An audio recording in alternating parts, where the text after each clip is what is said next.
ભાજપ પ્રદેશ પ્રમુખ જગદીશ વિશ્વકર્માની મુલાકાત. પ્રદેશ પ્રમુખ બન્યા બાદ પ્રથમ વખત જૂનાગઢ આગમન થયું છે. સ્વામિનારાયણ મંદિરે શ્રી સિદ્ધેશ્વર મહાદેવની પૂજા અર્ચના, શ્રી રાધા રમણદેવ અને શ્રી રણછોડરાયજી, શ્રી ત્રિકમરાજજીના દર્શન, રાજ્યના વિકાસ અને કલ્યાણ માટે પ્રાર્થના કરી છે. મહાશિવરાત્રિ પર્વ 2026 ચાલી રહ્યો છે. ગુજરાત સરકાર ખૂબ જ મોટા પાયે ઉજવી રહી છે, ત્યારે એમના દર્શન કરવા માટે આજે સવારથી ગુજરાતના નવનિયુક્ત પ્રદેશ અધ્યક્ષની જવાબદારી મળ્યા બાદ સૌ પ્રથમવાર જૂનાગઢની મુલાકાતે આવ્યા, ત્યારે માનનીય જગદીશભાઈ પંચાલનું સવારના વહેલી સવાર રેલવે સ્ટેશન 400 કાર્યકર્તાઓ સાથે ભવ્ય સ્વાગત કરવામાં આવ્યું.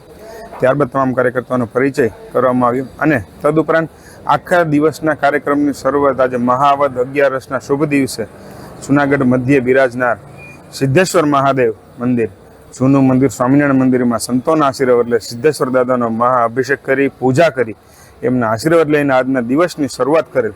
અને આજના આખા દિવસમાં અલગ અલગ સંમેલનો, સમૂહ લગ્ન, કાર્યકર્તાઓનો પરિચય, મુલાકાત, બેઠક અને સાથે સાથે રાત્રે મહાશિવરાત્રિ પર્વ 2026માં જે ગિરનાર ક્ષેત્રમાં બિરાજમાન છે ત્યાં આખા ક્ષેત્રની ચાલીને પણ પ્રદેશ અધ્યક્ષ પણ ચાલીને જ જવાના છે.